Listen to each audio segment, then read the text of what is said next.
This is the Living Fearless Today podcast, a show that helps men like you and me who are struggling to get unstuck and overcome fear to live confidently and courageously. I'm your host and transformation coach, Mike Forster, helping you create the change you want now. Join me as I interview men who've conquered their challenges and soared to success as they spill their secrets on how they live fearless today.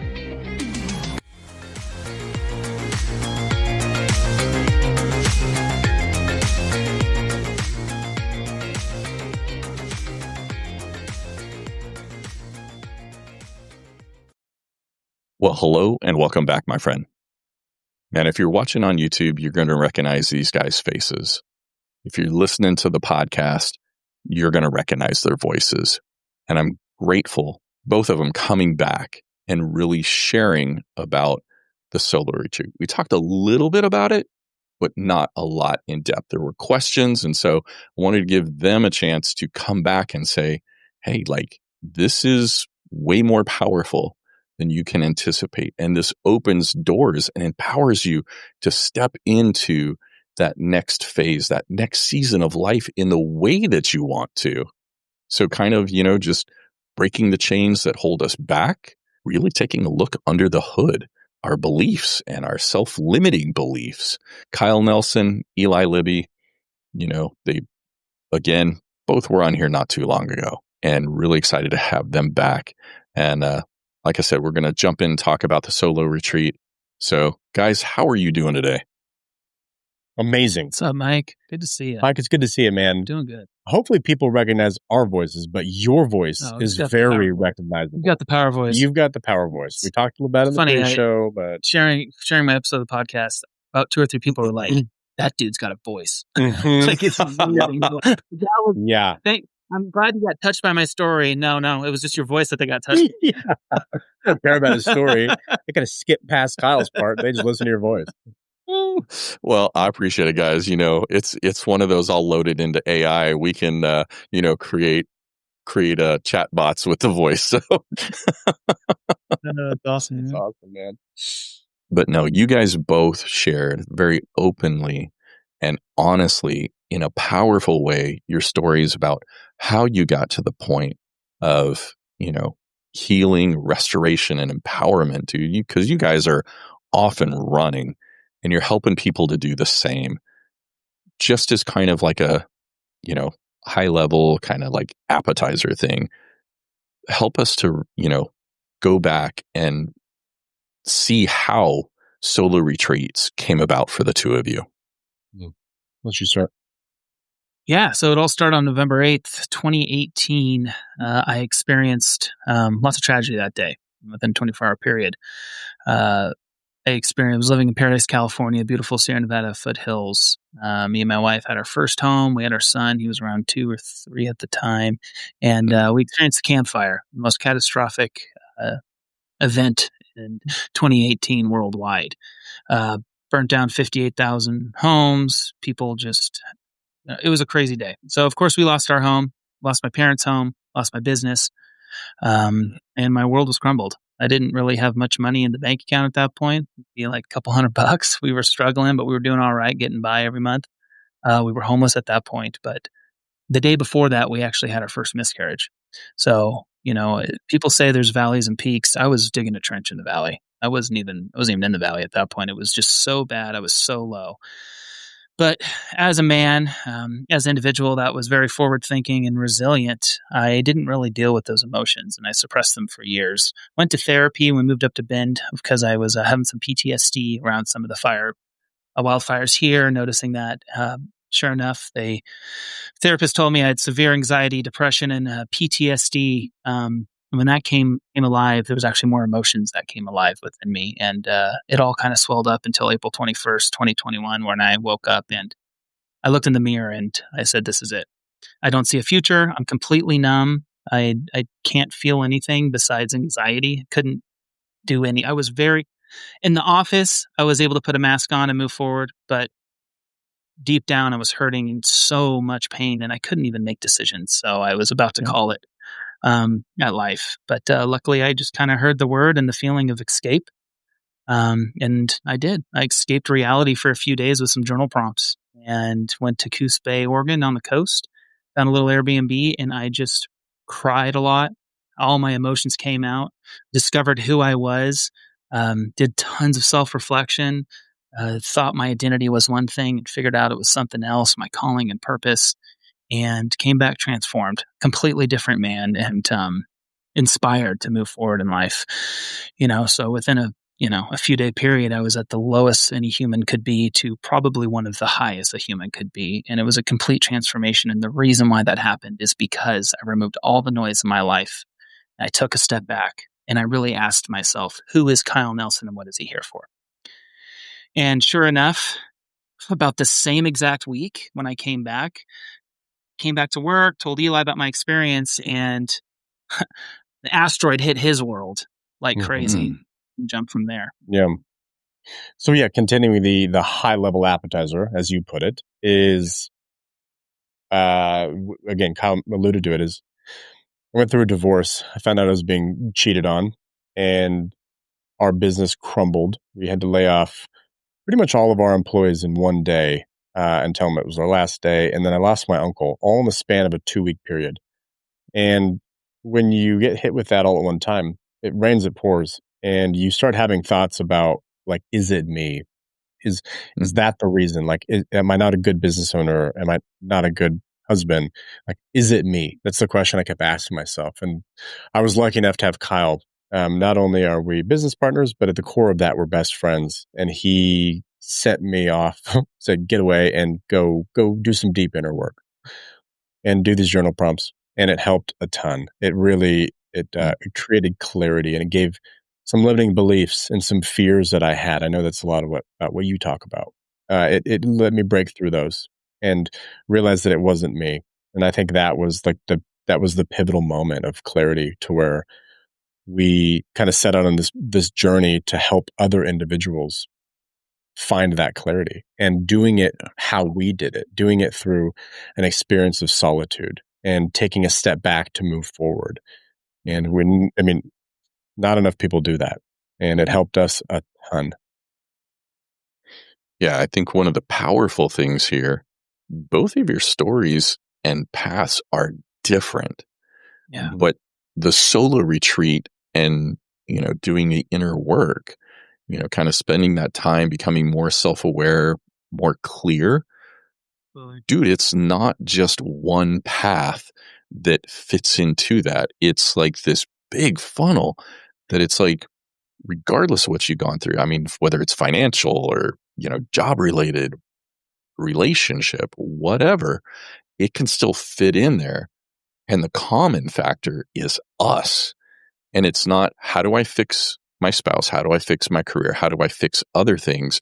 It's focused on us. How do you guide people?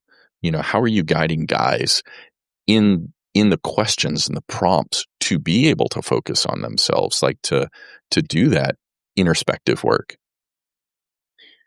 I'll jump in and then you can add some stuff to it. It all starts, Mike, with permission to yourself. Like, that is always a hurdle that I think most men have to jump through. So going back to ground zero, there is fear involved, but there's also ego involved for men.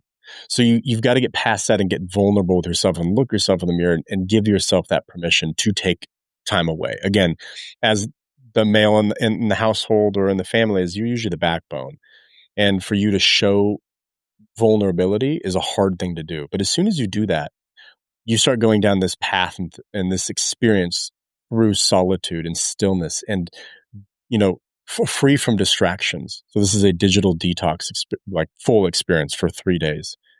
And through that, the journal prompts are all built around 3 major topics.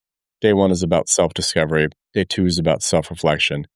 Day 3 is about vision crafting. And each one of those days continue to double click into those specific topics for men. And it builds this amazing resilience around self-awareness, who they are and why they are the way they are. And now they know that they can move forward with a path of clarity in day 3, which is vision crafting. And that's what they're going through in a 3-day period. I think something I'll add just real quick is, Eli mentioned permission, Mm-hmm. and that's really hard for a man to give themselves. Yeah. We are, like you said, the backbone, but we're selfish in the way of we don't take care of ourselves. We first put others first. And what we're offering is not only helping them, we're offering them validation with that permission. So some people can even give themselves the permission, but they can't validate it. And we validate it. When our discovery calls, we hear like what Eli was saying earlier, like, is it me? What's wrong with me? What have I done wrong? And it's allowing them to get that out, but then validating them and saying, look, dude, you're normal. This is the path that everybody goes on, but we can correct it. We can make that 1 degree change in your trajectory where it'll make massive difference in the path that you're on. And so that validation piece is really, really big for most men because a lot of times they've never had that in their life. Yeah. They've never had someone validate how they feel and the direction they're going. Yeah. Validating, having a voice, being able to look and go, I'm not the only one facing this challenge and feeling like you're the freak, you're abnormal, right? How does something like this not become like a mountaintop experience, right? We've all gone to events, conferences, stuff like that. And it's great. And it has a lasting power of, a couple days, maybe a week or two, but then it fades and it's just like a New Year's resolution where it's like, by the 21 days, January 21st, hey, most people are gone. How does this have a lasting impact upon, your life when you come back and you're like, I've got the clarity, I've had the self-awareness. How do you keep going with what you've learned from this solo retreat? Yeah, I'm going to let you touch on the integration. I know that's what you're probably going to say, but before that, the biggest impact that our solo retreats is it's a self-discovery process. These peaks that people experience, we experience them. We read the book, we listen to the podcast, we go to the Tony Robbins event. Yeah. It is not necessarily self-discovery, right? There's tons of intention over it. It's powerful. You're filled with this energy. But at the end of the day, when you can step back for 3, 4, 5 days and actually work on it on your own, and then the discovery comes out of you in solitude when there's no one else around you, that is so powerful and it makes it feel so real. And typically it empowers individuals where it's like, okay, that alignment came from me. It didn't come from a coach. It didn't come from a therapist. It didn't come from XYZ. It doesn't matter. That's huge. That is absolutely powerful. And that's why it's a proven system we have. At this point, it's 100% success of transformation. People are coming out where they're on their debrief calls and they can't even hold back the tears and the emotion. And the first thing they always say is, this changed my life. Mm. Do you want to jump into the integration? Yeah. Yeah. So, like anything, there's a reason that somebody is attracted to the program. Like you mentioned, maybe it's they've read the podcast, the books, the conferences, and it still hasn't worked. So they go and they do something a little bit more intensive. So a harder reset where Right. they're going out and it's not just reading the podcast and getting the hack or the productivity hack. Yeah. This is a big step that they're taking because maybe therapy and coaching hasn't worked for them in the past. So let's do it by myself with some guidance. Would they come back and typically they have massive aha moments. And I would say that it sticks more than a productivity hack or a podcast or a book they read. But everybody will backslide at some point. And the only way to prevent backsliding is to have accountability. And that is where we step in a little bit more. We lean into them. But what we do is versus the one-on-one side, we have seen the power of masterminds work so well.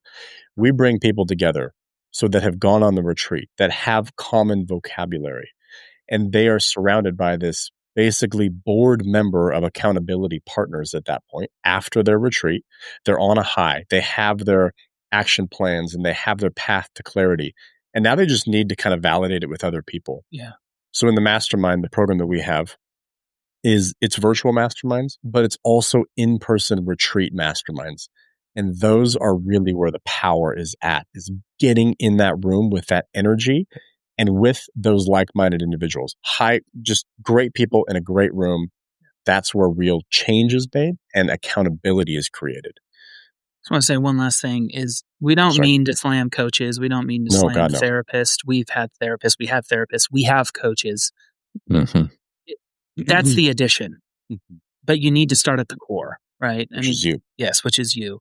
We kind of call ourselves coaches. We really just call ourselves facilitators and guides more than anything. We're just helping you through that process. But just wanted to make that clear. I know it was all the coaches. I know you're Lynn's coach, so I didn't want to spin you. I just wanted to make sure that it's the addition. The podcast. Yeah, exactly. Yeah, where's the stop button? You guys are done. Yeah. No, I know there's a difference, and you guys have a respect both ways. I mean, it's the same thing, right?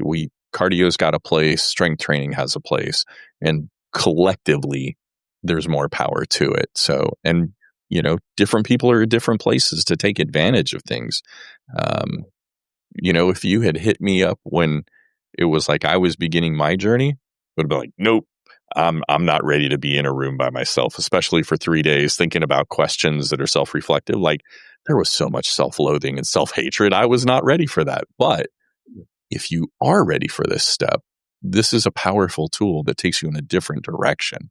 And so, I mean, it's just understanding you have a buffet of tools to be able to heal and to grow and strengthen. So, yeah, I appreciate the clarification. I don't have to press stop. Yeah. That's awesome. So what is different about the vision casting, right? Day 3 is vision casting, you said. What's different about that process that is, stands above what somebody might do, December 31st, throwing together, 10, 12 goals for their year? What's different from the New Year's resolutions? Mm-hmm. I'll jump in. You add some more color to it. It is really, the power of it is in days 1 and 2. And the reason I say that is it tees up day 3, because most people will create a goal on December 31st, not really understanding a limiting belief that is ultimately going to make them fail by the 21st of January. So now that they understand a limiting belief that they may have had, a great example, and I will be very transparent and raw. In mine, I discovered a lack of self-confidence and self-belief. Mine was really man, Eli, you've dropped all these goals. You make these goals, and you don't hold to them. So there's a limiting belief about myself in there that I just lack that self-confidence because I dropped the ball so many times on myself. So once I was able to get past that and rewire that limiting belief and just kind of remove that roadblock, it allowed me to create goals in day 3 in vision crafting that I actually attained and I actually hit because I was past that. I did the work in day 2 and day 1. Does that make sense? So that's why it's more powerful. Anything you'd add to that? Yeah, I'll add a little whipped cream, chocolate sauce, and cherry on top to it. We talked about buffets. Well, and we talked about appetizers, buffets, and I wanted dessert. That's good. So the thing about goal setting is so important and powerful. But if you don't connect those goals to the stakeholders and people you're accountable to in life, it's not going to do anything. You're going to fail again. You might hit the 10 pounds. You might hit the 10,000 quota, whatever it is.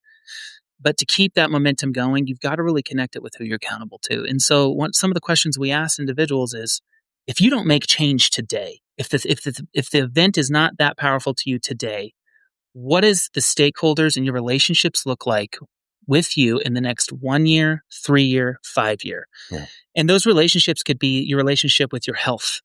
It could be your spouse, your kids, business partner, you name it. Well, in 1 year, I might have diabetes. In 3 years, I'll probably be on medication. In 5 years, I could die because I'm not taking care of my health. Those are the kind of things where you need to really get people's mindset set and do a paradigm shift in the way that they're looking at the relationship with the things that are holding them back. And so that vision crafting helps you through that process to understand if you don't make change today, it could be self-destructive down the road. I think it was unique how you put in dessert and then you put in diabetes into that. Was that in Is that not out of? That's I all was I doing got. really powerful with that delivery. It was great. I loved it. That's where my head's at. We're going to have to figure out food for the rest of it. So barbecue's got to go in there somewhere. 100%. We know that. So as far as some of us as guys put on the bravado, right? We stay busy. So we don't really have time alone.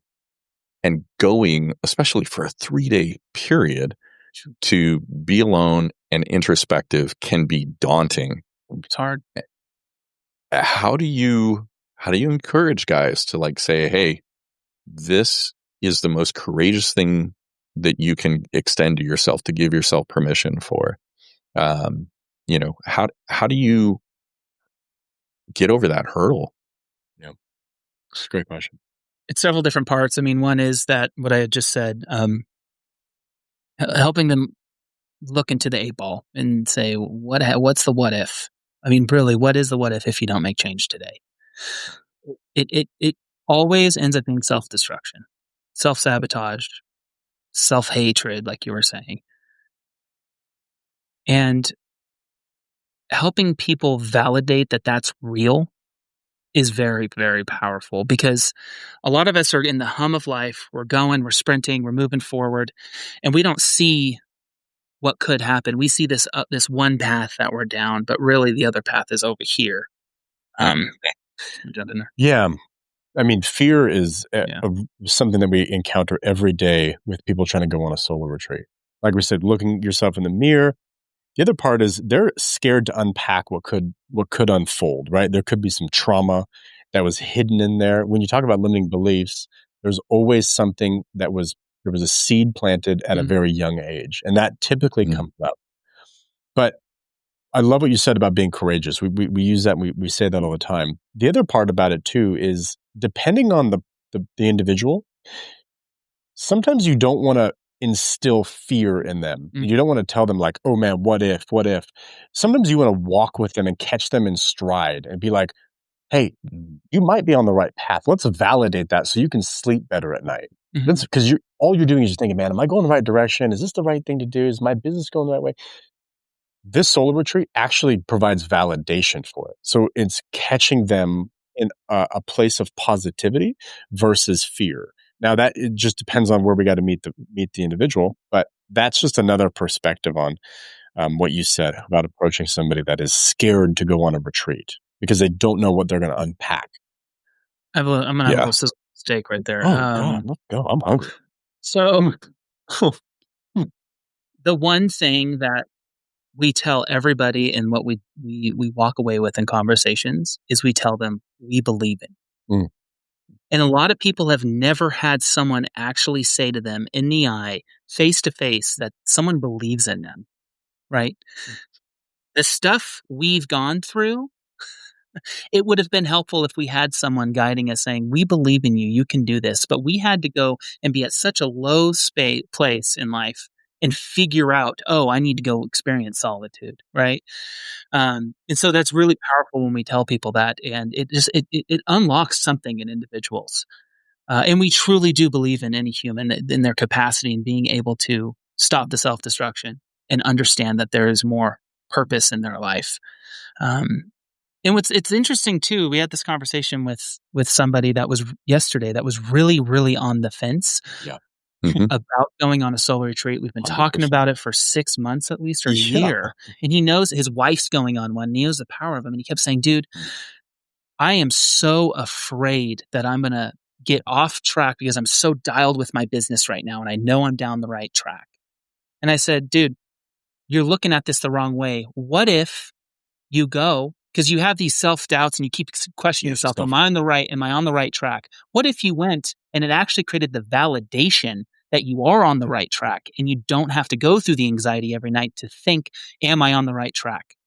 When we shifted his mindset to that instead of a fear, instantly, he literally stopped the conversation. He's like, I'm going on one because that's what I need because my anxiety is coming from, is this the right place? Yeah. And adding more work. Yeah. Yeah, that Pandora's box. I mean, that can just Good way have to put it. such a weight. Oh, dude. I mean, there is a memory block from Okay. being a child. And it Mhm. was when I went to go get that, coaching, that mentoring, going through, it was similar concept to what, we're talking here with a solo retreat, having a guided process to walk through things and discover, what's gone on. Dude, I was petrified. It was the funniest thing was, I ended up finding this cartoon and it was of a mouse, with a flashlight by it. And then the shadow was cast up on the wall. And the reason I kept that and I put it as like my background on my phone was because I was giving power to what I perceived, not to the desire that I was chasing after or the potential freedom that would come from it. But instead, it was the fear of what's there that I don't remember and why don't I remember it? And that just kept me, it was like concrete boots, dude. It just kept me in place and I was petrified for what I might find out rather than, what freedom I might experience because I hadn't experienced freedom, So, Wild. oh, dude, our thoughts can be the most empowering thing or the most, you know, destructive, disempowering thing, just kind of holding us in place and holding us back. Like Kyle, what you had talked about, this other guy that's like, oh, I get the clarification and the confirmation. Right. Sometimes we just need that external perspective that's different than what we've trained ourselves on. Absolutely. So yeah, I mean, that's the power of what you guys are really doing there. Now, fortunately, it sounds like for this guy, with his wife going on a solo retreat herself, they kind of are building like almost that nucleus of their community, right? They're doing this together. What about for the guy that goes and it's like nobody else is buying into this, but I know I'm at that point of desperation where I really need something. It's it's show up or check out. You know what I mean? Like you just Absolutely. you really have to kind of go and do something different. And this is where it's like you're looking for that hope. Is there something that guys can do to kind of set their community, their support to build those relationships before they go through it?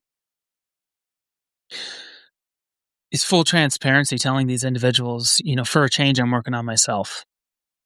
And when you can actually tell somebody that, most people will respond and should respond. Good for you. That's amazing. I'm here to support you.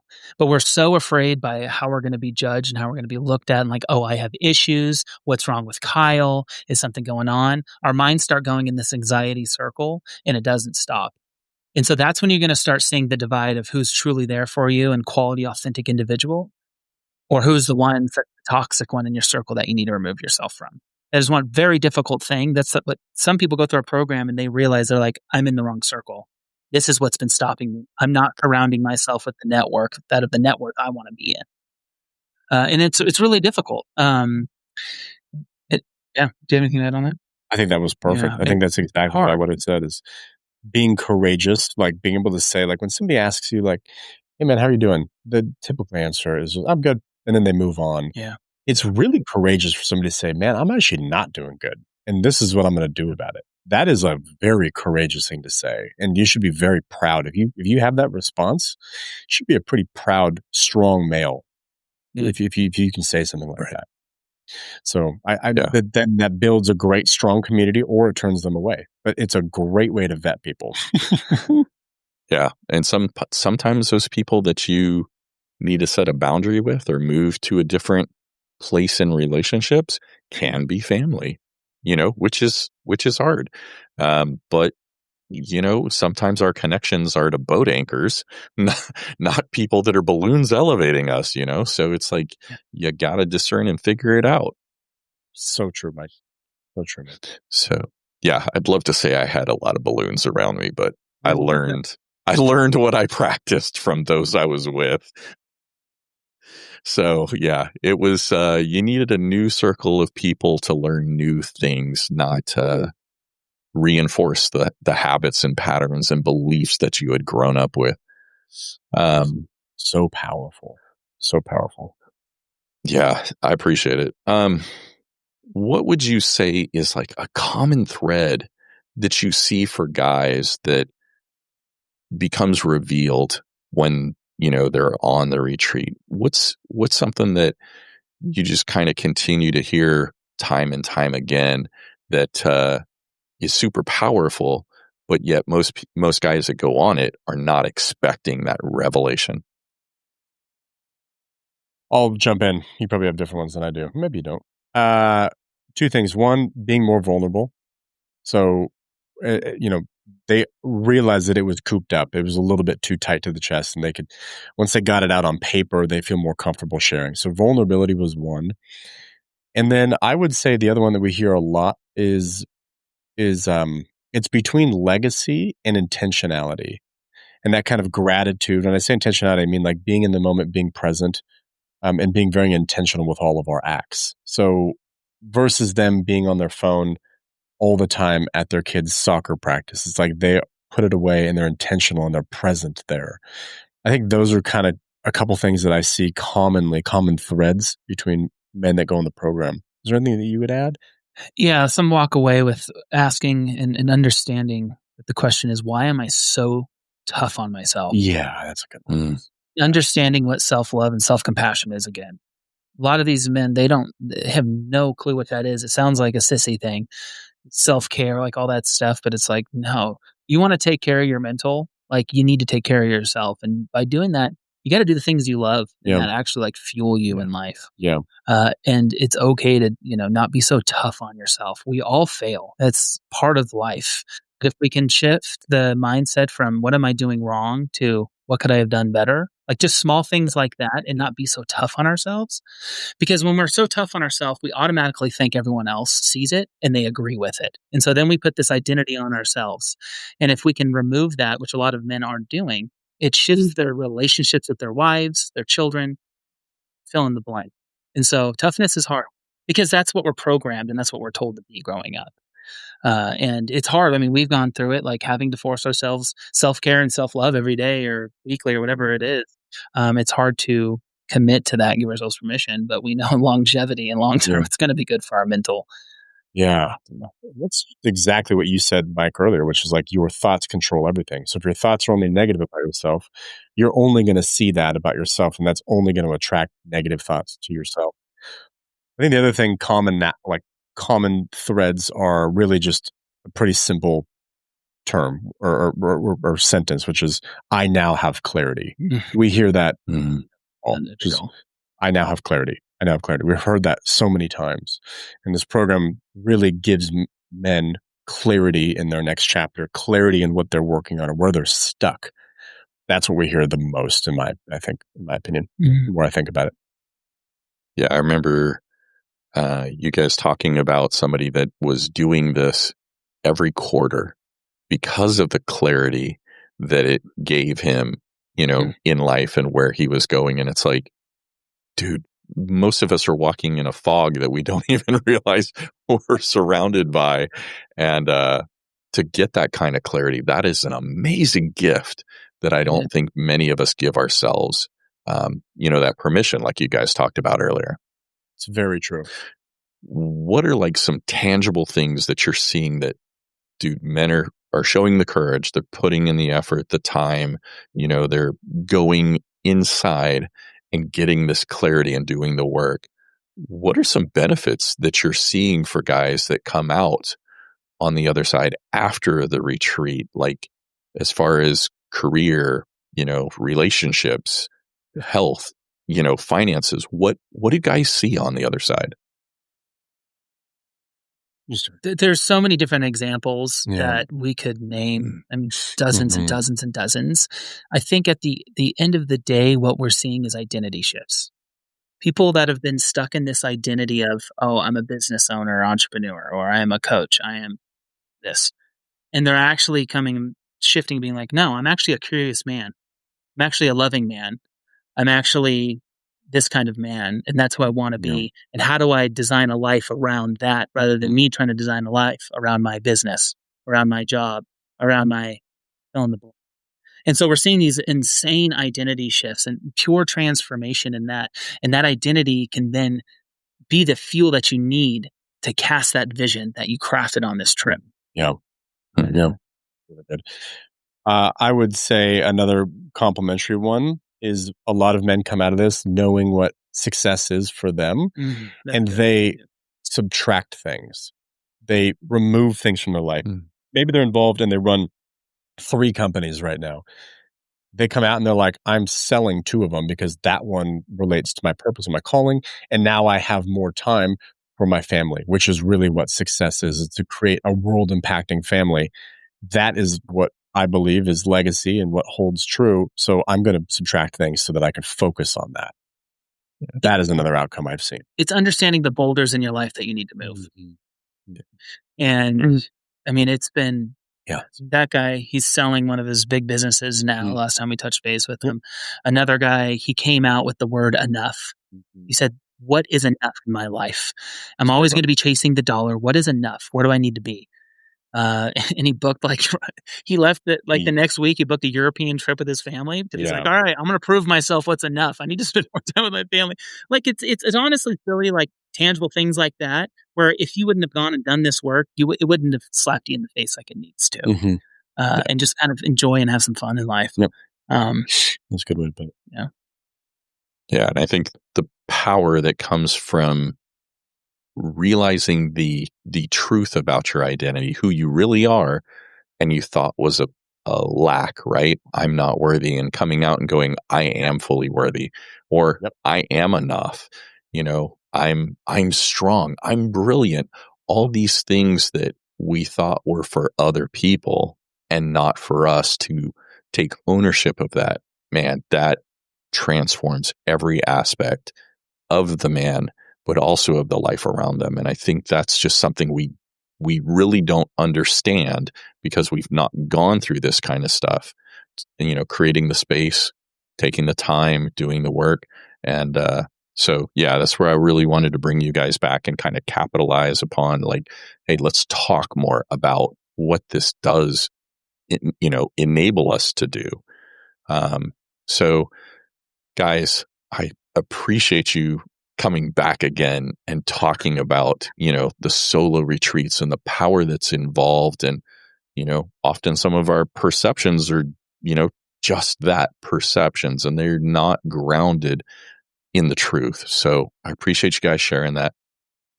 For guys that are like, hey, I've got more questions, Kyle and Eli, or hey, I think this is something I want to do, or they're sold out and they're like, dude, sign me up now. How can guys connect with you outside of the podcast here for the solo retreats? Yeah, you just head to our website, resetos.co, and reach out to us and email us there. You can actually just reserve your retreat right then and there if you'd like to, but reach out to us, have a call, and have a conversation on the power of it. And of course, we're very, very busy on LinkedIn. So please give us a connection and DM us, and we can have a good combo from there. Sounds great. Thank you both. Kyle, Eli, I appreciate it. Thank you so much, Mike. Mike, you're an amazing individual, man. Thank you for having us again. Appreciate it, brother. Thanks so much, my friend, for joining me on another episode. If you found the information within the show helpful, please leave a review on the platform you're listening to. It helps raise the show's visibility so other men can join us in breaking free. See you on the next episode, and remember to continue putting yourself out there. Have a great one.